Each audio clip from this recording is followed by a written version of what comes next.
Welcome back, everyone. And I'm here with Laura Sparano with the Chamber of Commerce. How are you doing? Yeah, I'm good. I'm really good. Good. I'm waiting for the weather to change a little bit. I'm not a big fan of the heat. I love the heat, so. No. No, we can just move on to fall. Okay. I'm done with You're summer. done with summer already? Not me, done because with fall summer. means winter. No. Oh, well. Yeah. Okay. Laura, tell me a little bit about, when you and your family came to the Nordonia Hills area. Oh, you know what? Well, I grew up in Brecksville, back in the ones, back when you were a twinkle in your mother's eye. And then, we moved to Wisconsin for actually about 12 years. I had my kids there. And then my mom got real sick. So we decided it was time to come back. So we moved into Macedonia, and that was like, 88, I guess. So we've been here ever since. It's a good place. It was nice raising my kids in Wisconsin. It was quiet. We had, cows and cornfields, and it was nice and safe. It was very idyllic, There was a fishing pond and all that kind of stuff. But then when I got a little bit older, it was time to come into the city.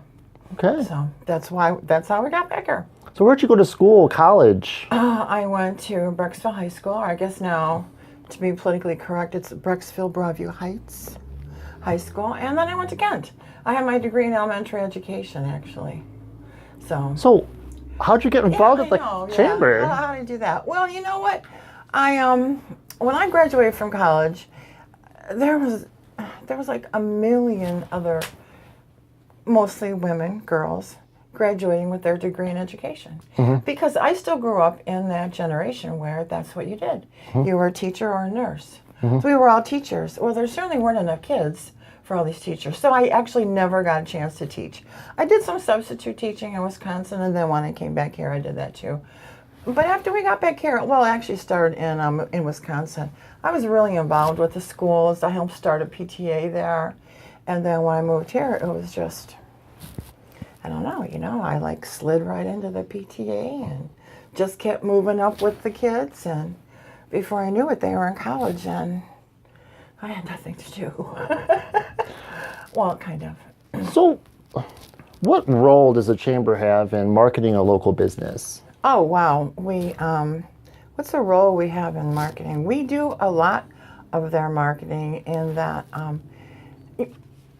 that is, of course, one of the big benefits of the chamber. I'm trying real hard to figure out how, here's the thing. Let me back up for a minute.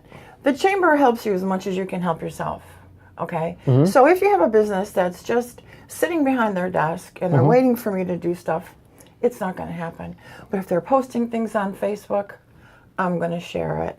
If they're having a grand opening, a grand reopening, if they're bringing on new products, I'll help promote that. They have to tell me what's going on with their business, and then I can take it from there. We also have different ways that they themselves can promote their business. We have a program called Save Local Now. It's a it's kind of like a client database. Okay.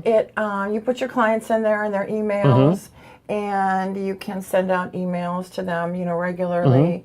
It also posts on Facebook and Google Plus and on LinkedIn. So we have ways that they can stay in touch with their customers and prospects even easier.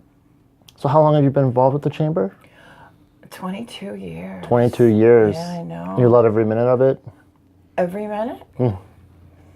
I love 58 minutes on the hour. Okay. There's a couple minutes that aren't maybe my favorite.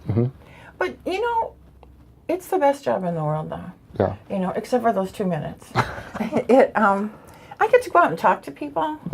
I have an excuse to walk into anybody's business and find out what they're doing, what they're selling, how they're doing, if they need help.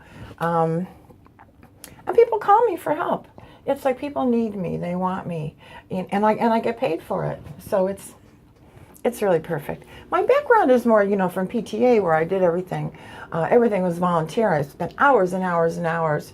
And then when Brian first went to college, it was like, I got to bring some money in. So that's where the chamber came in. So where's the chamber located at now? Because you were on Freeway Drive. And then they tore your building down. So where'd you go from there? I know. Well, you know what? We are in the Lake Point building, right across from the Barron Valley Deli. We're in the back which is prime location because we're facing this most beautiful lake. So it's at 159 East Aurora. It's a beautiful building. It's gorgeous, you know? And like during those 2 minutes an hour when I'm like all stressed, I go outside, I sit and watch the geese, the ducks. There's a heron flies by. Oh, it's beautiful. And I have a lot of room. I have a big conference table. People can come and visit, and they do. So that's a good thing. So how many members do you currently have? We have just around 200. 200? Yeah. Wow. So how many grand openings have you been to? At least 200? Maybe. It seems like it sometimes. Yeah. Yeah, grand openings, you know, are always fun. But has anyone ever wanted to keep the big scissors? Yeah, the ex-mayor, every single time I pull him out, he tries to walk away with them. Actually, right now, Julie Deloiso has them. Now, how are membership fees determined? By how many employees you have. Okay. That way, if you're a small business, 1 to 5 employees, you're not paying what University Hospital or Cleveland Clinic pay. Okay. So it goes by how many employees you have, and 2 part-timers equal 1 full-time. Okay. So we try to make it as fair as we can. Okay. You know, and if you're a nonprofit, you also get a lower rate. But everybody's treated equally. Everyone gets the same benefits. In some chambers, the more you pay, the more benefits you get. We treat everybody the same. Everybody gets the same benefits. So why should a new business join the Chamber of Commerce? Well, I think the chamber lends credibility to a business. It says to the community, I'm here, I care, and I'm going to stay here, which is especially important for businesses that don't have storefronts, because there's so many businesses come in, they go. You know, we all know stories about people that have been ripped off. When you join the chamber, it shows that you have some credibility, and we can, you know, we help them promote, just like we talked about before, and it's a great way for them to meet other people who may need their product, may need their services, or somebody who's been through similar struggles. They can help them through that.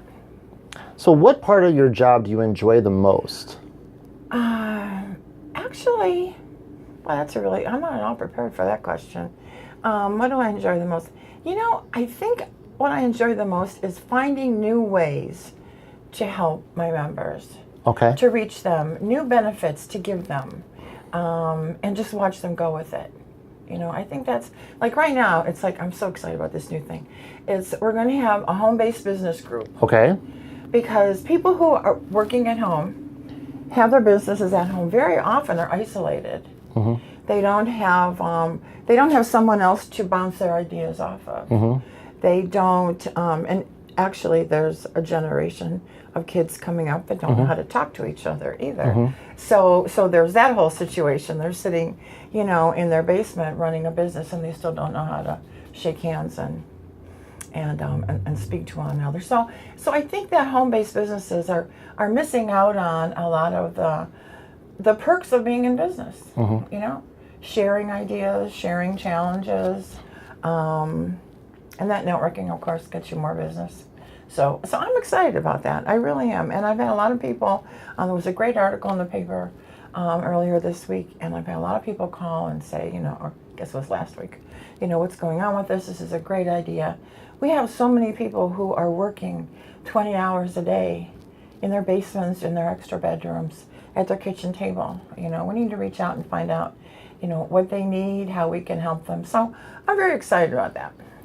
Well, tell us a little bit more about how people can contact you, you know, to get involved in the chamber. Tell us a little bit about, you know, who else is involved with you in this? I mean, is it just you that they come and see at the chamber? Is there someone at the front desk? What happens when they try to get involved with you? Yeah. Right now it's just me. I do a volunteer Betty. She comes in 1 day a week, but it is just me. And if somebody wants to join, they can either call me or they can go online. And actually, I have people join 24 hours a day. You can go online and do it at 2 o'clock in the morning. Well, since it's a one-person office, the chamber day is 9 to 5, but I'm not always there 9 to 5. You know, I usually roll into the office about 9:30, and I have meetings during the day. It's always best to call first you know, if you really need to see me. But like I said, I just know some people do. just like that interaction where they like to meet people face to face. They don't like Absolutely. filling it out online. They actually want to see who they're dealing with. Right. So it's nice to know that they can stop in at your office at a absolutely. certain time, talk to you, sign up, Yep. and be a part of the chamber. Yep, and that does happen. Yeah, absolutely, that happens. And then sometimes people come in, even if they're not a member, they just want some marketing help. You know, they just, you know, look, I don't have the money to join the chamber. My business is stalled. Do you have any ideas what I can do? And I love to help them with that too, because I've been doing this for quite a number of years, so I have an idea what works and what doesn't work. And then I can steer them also to any chamber members that can help them along the way. How did the chamber get started? Oh yeah, you know, that was actually before my time, but it was in 1983. And it depends who you talk to, because there's some people who are still around town say that there were 3 people who sat at a table in the old Dolphin and decided they needed an organization to start the chamber. And then if you talk to other people, they'll say there was about 20 people and they started it. But it happened around 1983, and we were licensed in 1985. So we do, you know, we do have our incorporation. We're a 501c6. And you talk about your license. What does that mean? Well, your we're just license? incorporated. Okay. Is all it is. Our chamber does not answer to any other chamber. Okay. That's one thing people don't get, I think, sometimes is okay, like Boy Scouts, you have a Boy Scout troop. That Boy Scout troop reports then to the county, possibly. The county reports to the state. They report to national. And then, of course, there's the Boy Scout International. We don't report to anybody. I have a board of directors. I report to them. But every chamber is their own little thing. We can choose to belong to the State of Ohio Chamber of Commerce or the United States Chamber of Commerce, but we have chosen not to do that. The United States Chamber is, as is the Ohio Chamber, very much into advocacy and changing laws and that kind of a thing. As it sits right now, we don't get very involved in advocacy because it's only me. You know, if we were even to do that on a local level, every night I'd be going to some kind of zoning appeals meeting. It'd be just too much. So we've just decided we're going to stay out of that. If I have a group of people approach me and they want to go march on City Hall for something, Right. Jesse, I'm going to. I hope not, Laura. I'm going to give them all the help they want. But it's not going to. Okay, I'm going to tell you right now. It's not going We're canceling our prescription. We're canceling. You're canceling your membership, yeah. Canceling your membership, yeah. So I'm very supportive of people who want to do stuff. No, but it's not going to come no, I from understand. me. Right. It's not going to come from me. But like I said, with the United States Chamber, actually they ruffle a lot of feathers. They're always getting people angry with them. I don't need any part You of know, though, Laura, I have to say that the chamber does run a fantastic program.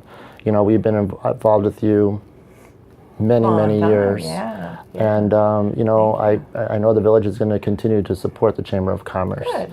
So, you know, and I'm looking forward to seeing more grand openings here in the village. I know, yeah. So we just got to get... when there's cake. Oh, yes, most definitely. So, but Laura, I want to thank you so much Thank you. For coming out today and being on the Thanks show. for having me. It was fun. Oh, you're welcome. Had a good time. Thank you so Had a much. good time. You're welcome. All right.